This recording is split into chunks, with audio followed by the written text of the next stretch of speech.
Bueno, 17 minutos pasaron de las 8 de la mañana. El fin de semana leí un artículo en la revista Panamá que me dejó tecleando, la verdad, porque me pareció muy potente y me hizo pensar un montón.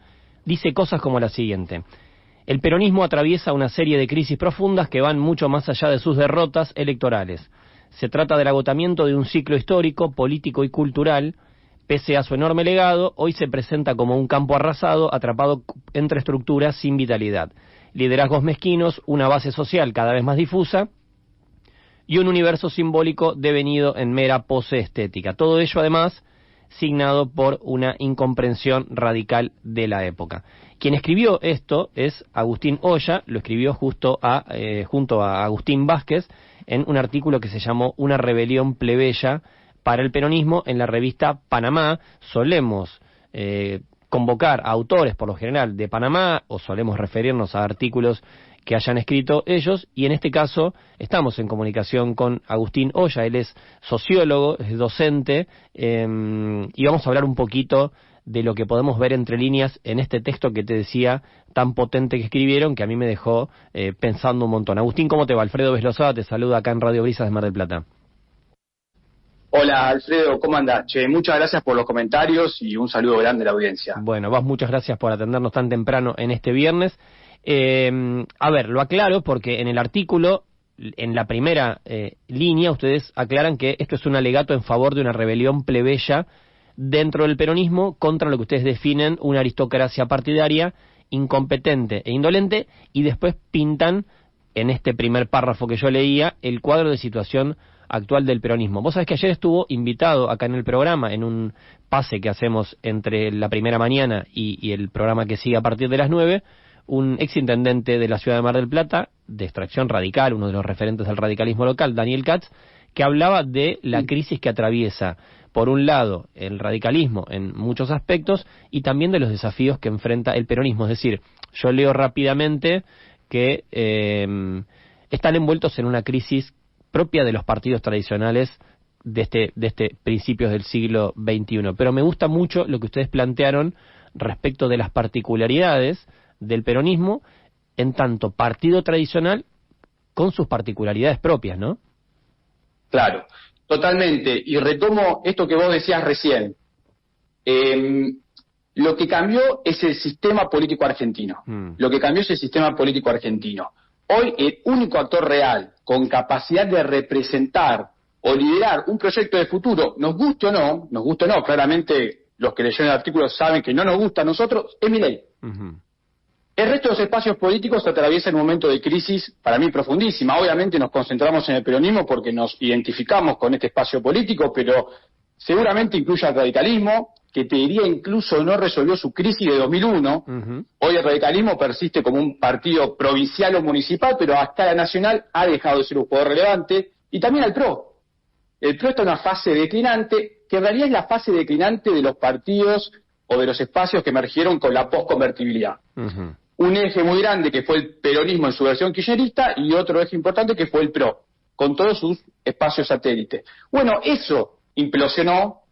Hoy el único jugador relevante es Milei, y nuestro alegato, en definitiva, es por construir la alternativa epocal, que para nosotros tiene que ser de naturaleza política, pero habrá que reinventarla.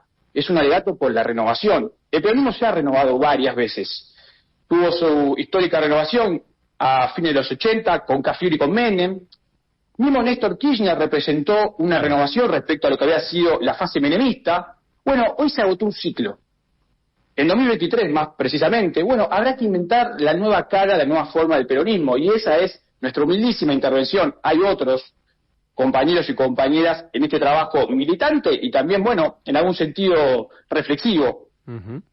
Mañana está prevista la presentación oficial del espacio Movimiento Derecho al Futuro, que encabeza el gobernador Axel Kicillof, que no sé si viene a resolver, pero al menos sí pone sobre la mesa institucionalmente esta fragmentación que hay, diría que en el peronismo de la provincia de Buenos Aires, pero como cara visible de lo que pasa a nivel nacional, ¿no? Es decir, la disputa de un liderazgo bien a la vista, pero que me da la sensación tampoco termina de convencer del todo puertas adentro, ¿no? Mira, A ver, yo creo que Axel tiene un desafío importantísimo. Veremos si lo resuelve. Este es un proceso en marcha todavía. No sabemos cuál va a ser el capítulo final. Pero Axel tiene que demostrar si es efectivamente una versión nueva o es la última actualización de un sistema político que murió. Si es la última actualización de un sistema político que murió, probablemente no logre cautivar a mayorías. Obviamente, Axel es un dirigente importantísimo. Te imaginarás que no estará en mí despreciarlo ni nada por el estilo, pero la sensación que tengo es que el peronismo se encamina a ser una minoría intensa.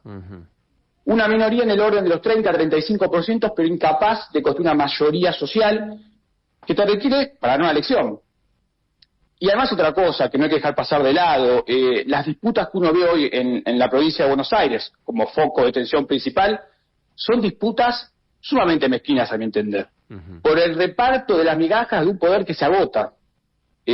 Entonces Axel no solamente no debería involucrarse para mí en esas disputas mezquinas, sino proyectar una idea de futuro, un proyecto de nación. Veremos si lo puede hacer. Yo creo, y esto de nuevo con muchísima humildad, porque uno es un simple militante, que de momento ha hecho poco. Pero bueno, es un desafío en marcha.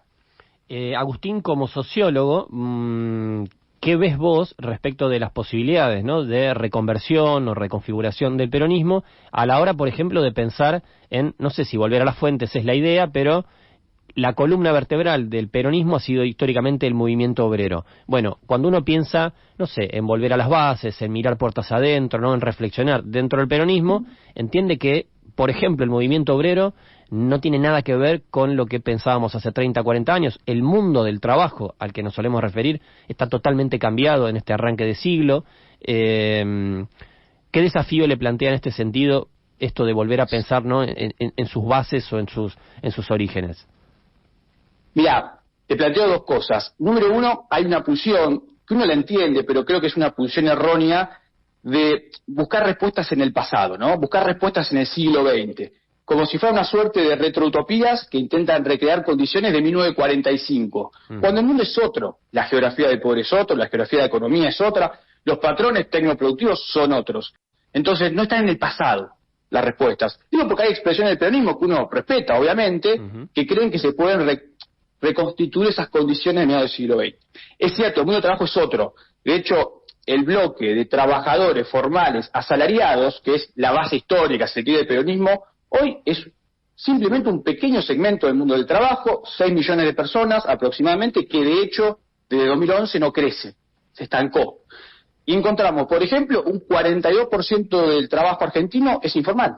Obviamente es un mundo heterogéneo, pero son 9,5 millones de compatriotas aproximadamente que tienen otra forma de trabajo, que eran más precarias y desde ya fuera de todo sistema de seguridad social. Luego, unos aproximadamente 2 millones de monotributistas. Ya con eso superás largamente el mundo del trabajo formal que históricamente fue la columna vertebral del peronismo. Y ese sector, hoy por hoy, es bastante refractario al peronismo. Bastante refractario. De hecho, creo que políticamente encuentra más representación o reflejo en Milei. Creo eso. Y además te digo una cosa, además del mundo del trabajo, que obviamente incluye a los trabajadores como la pata fundamental del peronismo, hay que pensar también en el mundo del empresariado. Que el peronismo se ha en las últimas décadas empecinado en colocar como un enemigo, bien, como un contrapunto necesario, y no es el caso. Al contrario, es un aliado estratégico. Agrego una cosa, si uno mira los mapas electorales de las últimas elecciones, puede observar cómo el peronismo perdió muchísima relevancia electoral en las provincias más productivas. El interior de Buenos Aires, Santa Fe, Entre Ríos, Córdoba, Mendoza, son bastiones productivos en donde el peronismo deja de ser una alternativa electoral. Entonces, respondiendo, y perdón si me extendí un poco, pero hay que revisar la relación del peronismo con el mundo del trabajo y de la producción, que son en definitiva su ADN. Y habrá que reinterpretarlo y seguramente reconstruir muchos vínculos. Nota al pie, también el mundo del campo, con el que nos hemos enemistado de forma incomprensible, siendo que es un actor fundamental para el crecimiento económico y el desarrollo de capacidades argentinas. Súper interesante lo que plantea. Estamos hablando con Agustín Oya, él es sociólogo, es autor de un artículo que recomiendo mucho, que salió este fin de semana en Panamá Revista, Una rebelión plebeya para el peronismo. En el arranque de la nota vos decías, bueno, el único tipo hoy que aparece en una posición capaz de ofrecer algo que podríamos llamar futuro, parece ser en el escenario argentino Javier Milei. A mí me hace pensar en lo siguiente, y a ver si coincidís. Al peronismo, obviamente que es una gran maquinaria de poder, ¿no? Y un partido que en muchos casos se ha confundido con una especie de partido de Estado, pero es una maquinaria preparada siempre para gobernar. La verdad que tampoco le ha sido del todo incómodo ser oposición, ¿sí? Ha sabido jugar fuerte desde el lugar de la oposición, esperando la crisis eventual de un oficialismo de otro signo para volver a emerger. En este caso me parece que atravesamos una situación en la que al peronismo se lo ve particularmente incómodo en el rol de oposición. ¿Coincidís con esto? Con matices. A ver, yo creo, y lamentablemente, retomo lo que dijiste al principio, que el peronismo se siente cómodo con ser oposición. Y yo lamentablemente creo que es así. Yo lamentablemente creo que hoy parte del peronismo está cómodo con ese rol de oposición. Pero lo ves cómodo, perdón, lo ves cómodo, viste este verbo que usan tanto ahora de YouTube, ¿no? Reaccionar. ¿No lo ves que está casi sin iniciativa y reaccionando a, básicamente? Totalmente de acuerdo. Y ahí te retomo esto. Yo te digo, a tal punto está cómodo o está plácido en su lugar de oposición, que hasta fue oposición del gobierno que integró en 2019-2023 y fue oposición del gobierno de Axel Kicillof, cierta parte del peronismo. O sea, está cómodo en ese lugar y con pocas pretensiones de construir una nueva hegemonía. Y es cierto lo que vos decís, está en una posición cómoda y reactiva, que también es una posición cómoda, porque lo realmente difícil es la creatividad, pensar el paso que sigue. Hoy el peronismo es una fuerza que se dedica a defender lo que existe, una fuerza conservadora, incluso defendiendo cosas que a todas luces no funcionan bien. Yo creo que el peronismo va a recuperar la iniciativa cuando pueda a cada, vamos a decir, chicaneada del gobierno, responder con una propuesta superadora. Cuando esté en crisis la universidad pública, que responda con una universidad 2.0. Cuando esté en crisis el CONICET, que responda con un nuevo proyecto de un sistema tecnológico y productivo argentino integrado con el sector privado. Y así con cada uno de los temas. Si el peronismo se dedica abroqueladamente a defender lo que existe, probablemente la ola se lo lleve puesto, porque eso es lo que observamos no solamente en Argentina. Los que se abroquelan en lo que existe, tarde o temprano pierden. Es difícil ese lugar de mera resistencia o de conservación. Agustín Oya, sociólogo, autor de un articulazo publicado en Panamá Revista, Una rebelión plebeya para el peronismo. Muchísimas gracias por este contacto con Radio Brisas. Seguramente te volveremos a molestar en breve, porque la verdad que el planteo que hacen es súper interesante y obviamente muy vinculado a la actualidad política de la Argentina. Muchísimas gracias por el contacto con la radio. Gracias, Alfredo. Un abrazo grande a todos por allí. Gracias a vos.